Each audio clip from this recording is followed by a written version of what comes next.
I think we should just all go for latte.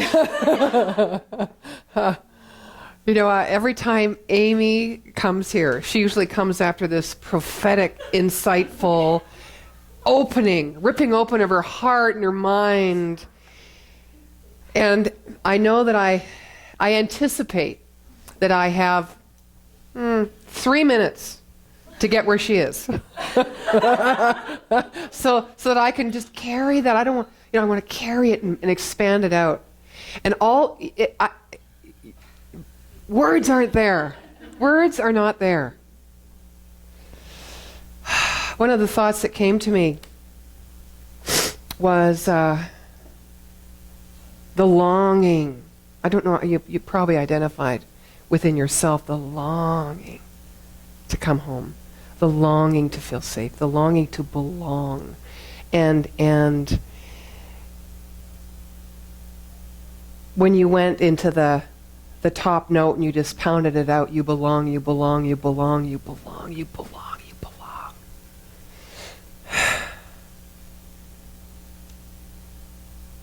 That's why I do this work. That's why I come here, why I show up. When I want to be anywhere else but here. Do you have those times? You want to be anywhere else but where you've said you need to be. Because you have a thought that is holding you back from that I belong about where you're going. What is that? Why would we have any thought that would stop us from a sense of our experiencing our own true nature?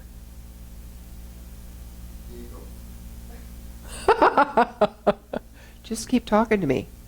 This will be good. Ego. Well, a thought. Let's just say a thought. A thought that is not in alignment with our nature. Because it doesn't recognize it. Because it hasn't yet expressed it. And so when I hear Amy, I know she's expressed it.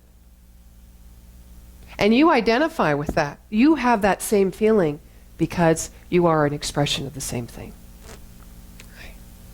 So I'm talking about receptive minds expand. And I don't think they can expand in any other way except through expression. After all, that's what this teaching says to us. It says that this universal all, this divine mind, God, intelligence, creative, infinite, all-knowing, everywhere. There's only one thing. Nothing is outside of it. And if I am that, then it's my nature to keep expressing that. Just like it's the nature of the creators to keep giving of itself unconditionally. Always moving forward. Evolution, expression doesn't go back. You may think or feel there's a familiarity about a new experience. It's because we have an old thought that we're bringing to the new experience. Right? Nevertheless, we're always awakening and discovering that nature of belonging. Always. It doesn't matter what shows up in our life.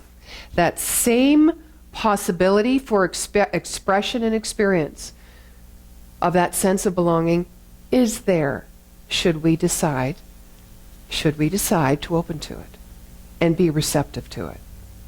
But of course, life has taught us, because we think life does it to us as we grow up, because we start noticing our reactions or our responses to life, and therefore we start identifying ourselves with the reaction and the responses. So we've got it reversed. So here we are trying to reverse it again, knowing that the source of life and everything we experience comes from inside, not outside. That life doesn't do it to us, life does it as us. As us. So we grow up with layers, of course, barriers, called protection, safety. You said it again in the song. We're safe. When we belong, we're safe. How much energy do you think you have given? I can't even imagine how much I've given in my lifetime towards making sure I'm safe, rather than making sure I belong or knowing my belonging. And what are we protecting ourselves from? I know what I've discovered. to this point in time. I am protecting myself from being the full expression that I feel in the moment. That's what I'm protecting myself from. And I make it about everybody and everything else. Had that experience? Please say yes. I'm being naked up here. But this is the conversation. We can't hide. We can't hide this conversation any longer. We do belong. So what does that mean if we belong? OMG.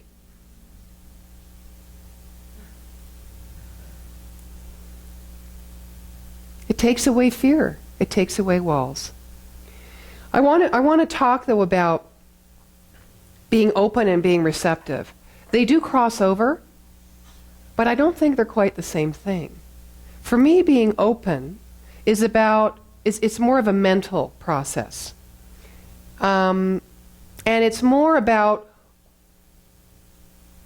releasing judgment, releasing my grasp on my opinion or my perspective, and just looking at something newly, or being willing to look at something differently, to be open to it. Receptive, for me, is more of an inner process. It's about listening to me. This is how I've kind of separated them at the moment. Listening to me and what I need, what I'm feeling.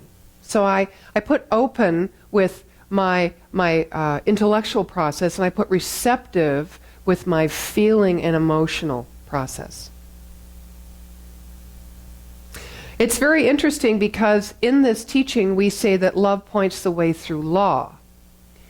And when I am receptive to my feelings that want to be expressed, when I know those feelings come from a sense of belonging, and I'm in the right place at the right time, and I'm just perfect the way I am, then I feel love coming from within out. I feel that I become an expression of love. When I am not receptive to this connection and this fullness of who I am, then I seem to create experiences that allow me to affirm whatever my need to feel safe is or protect myself is. And I step back.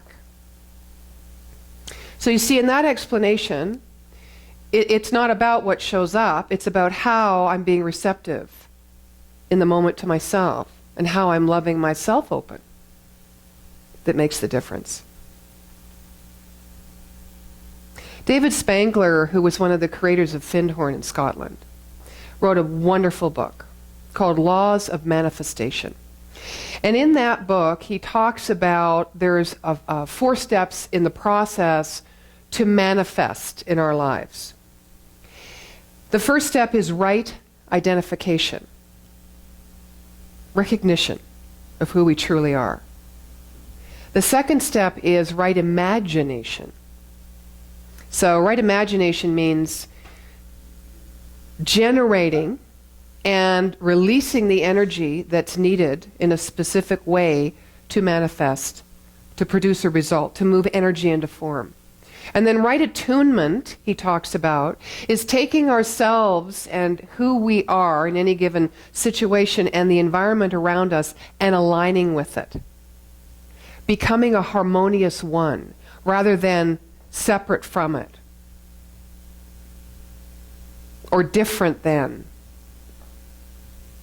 And then, of course, right action is just the natural unfoldment from there. That whatever we decide, every step, thought, word, behavior, action, choice we make is in alignment inside with whatever step we take on the outside is an alignment and an attunement with our own soul. So right attunement is being conscious about being in harmony with the environment around us. And right action is, I'm not supposed to be talking about this right now. I think I'm going to go back to love. Love wants to have a little more expression, I think. Anyway, laws of manifestation, where David goes with this is that manifesting is not something about getting or acquiring anything. It's only about revealing something. So what we need to do is reveal that sense of belonging and that nature in us through loving and allow the law to naturally unfold the way it does. We don't need to worry about how to create something. We need to simply let down the need for safety and protection and this idea that we are not something or we are not one with something, that we do not belong. So the law of manifestation is not about acquiring anything, because the law itself, the creative process and the workings of the law, creates whatever it is in the acquisition on the outside, in the form, level of form, that our soul does need. So ours is to attune with what our soul needs. That is how love gets to point the way. Or the lack of love points the way. See, love always points the way on a universal level because there is only love. There is only self-givingness of this source, of this creator. There's only one thing going on. It's the creative evolution, the infinite evolution of itself, of spirit, of the unformed substance into the formed substance. That is what we teach. It's metaphysics. It's scientifically proven. That is the concept on which we build our life of freedom. That is the concept or the foundation on which we start to express all the qualities of this one divine idea, peace and prosperity. But we cannot do this if we're blocking that flow of love. I've looked long and hard, and I've tried to make it about many other things, but it always comes back to love for me. Not so much how I'm not expressing love out there. Where does it come from? It comes from the exact places I am not loving myself in here. Whatever personal judgments I have, they're going to show up outside. Now, when I was a kid, I was operating from ego. I was operating from the place that said, I need to be liked, I need to be loved, because I thought it came from the outside. We all thought source was outside. And one of the ways that this worked in my life was when I was in a conversation, which I often tried to avoid, by sitting in a corner and not saying anything, because I thought if I didn't say anything, people would think I was either stupid or smart. But it was a 50-50 chance. I thought if I opened my mouth, they'd know I was stupid. Does anyone relate to that? When I was a kid, I used to think that. I don't know enough, right? And so I became a fence sitter. I would hear a group talking over here. I go, oh, yeah. No resistance. And then another group over here. Yeah. Another group over here. I remember one person, so what do you think? What do you believe? They would say to me. And I would say, there's truth in everything. Now, I never knew how true that was because I was saying it from ego. But as I grew up, I realized that that is part of my nature that I always applied, but I wasn't in attune with it in my mind. My ego was operating my mind, and my soul was expressing this idea of inclusivity. Not only truth, there's truth in everything. Truth meaning behind everyone's opinion, experience, because it lives within them anyway. And they used divine mind to create whatever that opinion was or experience was, because it is who they are. But because there's always that mystery. There's always that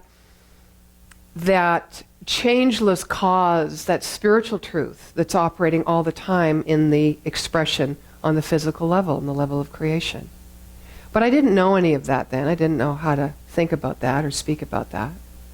I was just trying to protect myself.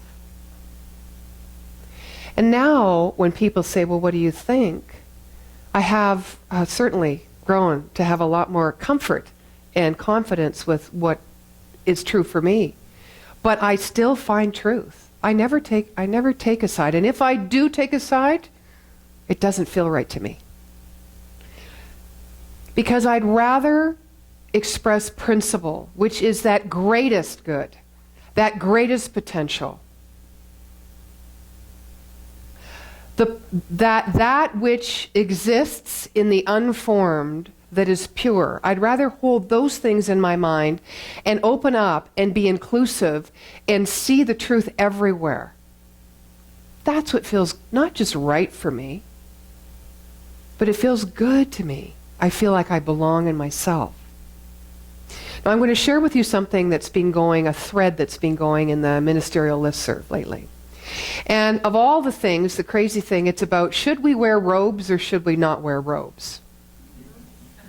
Now this was not a serious thing. It was, as the two organizations are getting used to each other and their differences, it started off being debates on the listserv. Now it's dialogue. Very nice. People are playing nice in the sandbox now. It's fun. So this is a good one. And I've got 3 different opinions. I want to see if you can see where you are. You are in this idea of transcending the dialogue, the question, the opinion, the form, the situation, and including through being the love, by belonging within yourself and being the love, loving yourself. That allows us to transcend and include rather than think we're transcending something and excluding it because we've moved beyond it, we're better than that, or we don't understand it, or it's just different than us, okay? So, very interesting. So, the first one, I'm going to leave names out here. The first one is, this is my final comment on this. That's how it opens up. I wear my robe to those occasions like ordinations, doctoral ceremonies, where it's expected.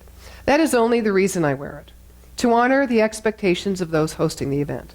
At my center, I dress casually, like aloha shirts, khakis, or jeans, because I find more men attend when they feel they can dress casually, and because I am more comfortable. I know that many have strong feelings in favor of robes for a variety of reasons. My opinion is that they represent a time that is passing away. The ecclesiastical model is dying everywhere. We are young enough as a movement that we can change traditions more easily than some other denominations that are hundreds and thousands of years old. While I do not expect robes to go away anytime soon, I think that they will eventually go away in one way or another. I love this one. Now, I've been following this for a while, and I want to add that we must all come to agreement about the proper length. The length should reflect our history as well as our willingness to deal with the future. This may be a topic that will need to be looked at by a special appointment committee. We don't want to show too much leg, but we do want to bring home the message that we have a strong spiritual leg to stand on.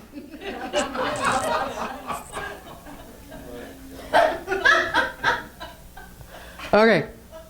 I don't know what you're thinking right now. Maybe robes, so who cares? Now, I can understand that with you. For me, it's a little more personal, right? Because you come into this business called the ministry, and it denotes that you have achieved a certain level of consciousness. Really? Really? All students and teachers. So, this is the one that I related most to. Seems this is another opportunity to explore a deeper conversation. So leaving robes behind, I offer the following food for thought.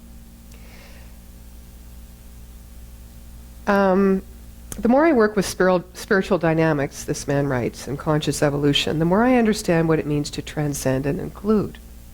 While noticing at the same time the preference we seem to have in New Thought is to transcend and exclude, which obviously is a very different way of being.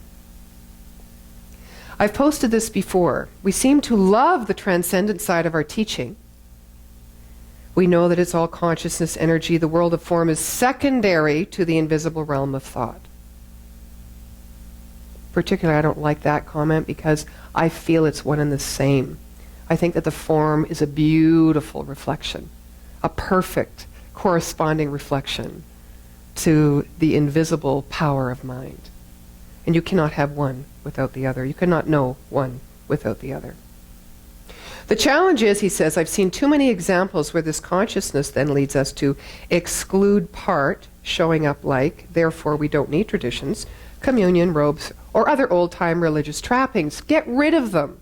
They are so old consciousness, and we're beyond that. Do you ever do that with your life? It's so done. Now, it's one thing to say that because you are recognizing you're ready to expand or realize something, or your mind is catching onto something that's going to move you before. So you go like this.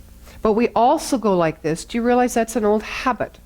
We go like this when we don't want to see anything, or we don't want to hang around those people because they're not good for us, because they have bad vibes, or we go like that because, we're in a healthy state of eating and that's not good for us.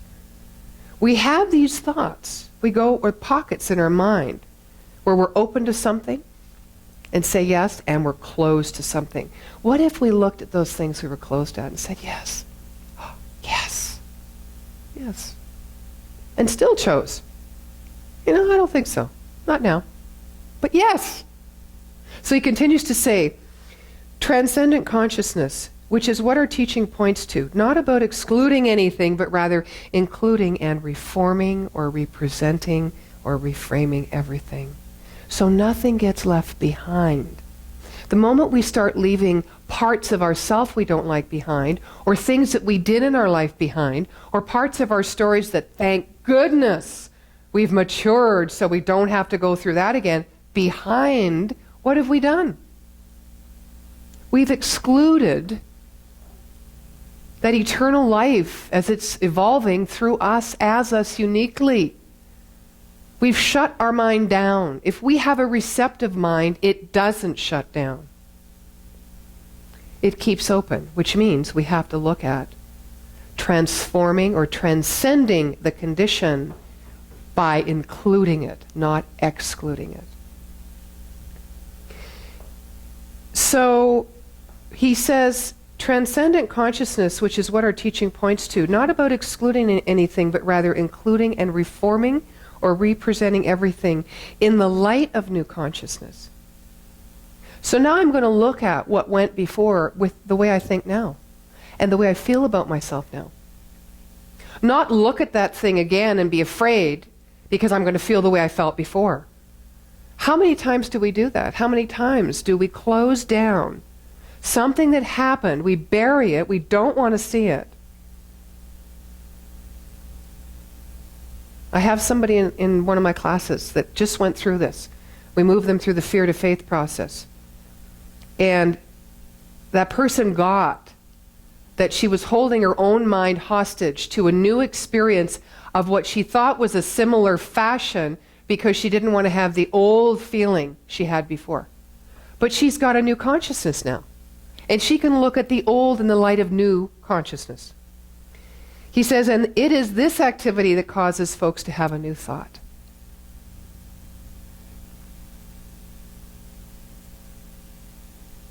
He says, I could say to my church, communion is old, archaic, from a dying tradition, born of a different consciousness, and ultimately represents spiritual cannibalism.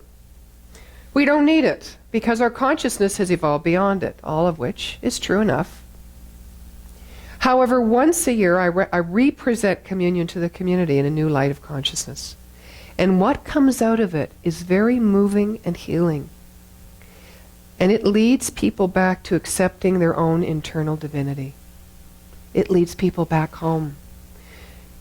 One woman, he goes on to say, said, when he does his Christmas program in a new consciousness, in a new way, she said, you brought baby Jesus back to me. When I came into new thought, I had to throw the baby out with the bathwater, pardon the pun. And all of a sudden, the pieces connected inside. Because she didn't have to exclude anything. I'm moving ahead with a new way to think about who I am in life, and I don't have to cut myself off from anything. Or I don't have to cut any part of myself out. Our teaching says our conscious mind is directive. It picks and chooses what next we want to look at or evolve to or create or experience. But that our subconscious mind is the creative part. And it has a well of accumulated similar thoughts. Holmes calls a mental atmosphere. And until we can break that up, we can put as many new thoughts in here. They go into the subconscious mind and are going to be neutralized by the old thoughts. So if one of my old thoughts in my old mental atmosphere, which, by the way, creates my experience, it isn't my new thoughts until my new thoughts outweigh my old thoughts. So until that happens, I'm going to create a new experience, but not through being in right attunement with my soul, not by knowing my true right identification, feeling that I'm constantly supported by something that we call the law, that's always saying yes and is impersonal. I'm not creating from that place. It's because I want more, because there's something within me that knows that it's my divine inherent nature to expand my expression, to expand my experience. But I don't know how to do it because I'm using a new thought, but I haven't got rid of my old thoughts yet. And they're fighting, and I'm using my energy and my will, and I'm going to make it happen, and usually we do, but then poof, it's gone. Because there's nothing to back it up. I am not in alignment with myself. How do we start? We start by not excluding, cutting off, denying, judging parts of who we are, especially based on what has gone before. We spend time. We give ourselves time to go inside and to love ourselves.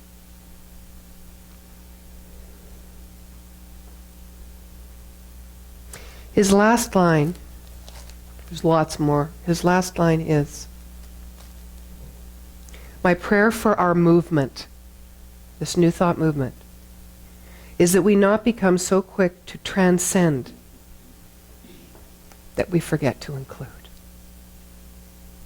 That's a huge statement.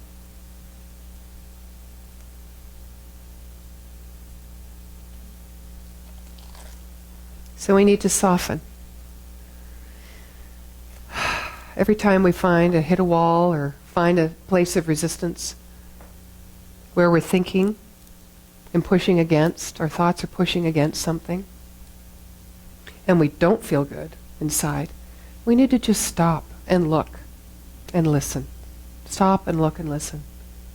There is something of a beautiful, inclusive nature, a loving nature, a grace, a clarity that's saying, I'm here. Use me.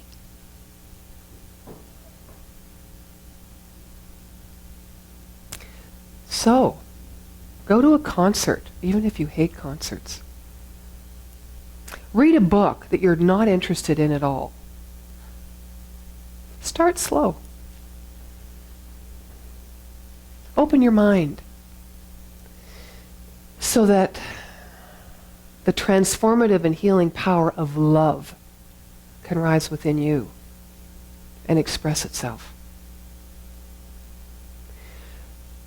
This is the healing we're all looking for. It is the sense of belonging that we know because of who we truly are that we already have.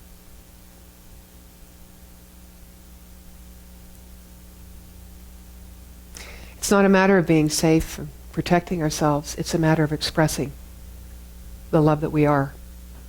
And one of the great ways to do that is through creative expression. Because we're not using our mind. We're connecting to the mystery, and we're trusting.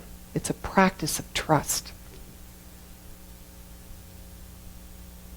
So I leave you with that. I don't know that I'm surprised I had that much to say after Amy, and I'm going to bring Amy back, and she's going to do a beautiful prayer from her journey.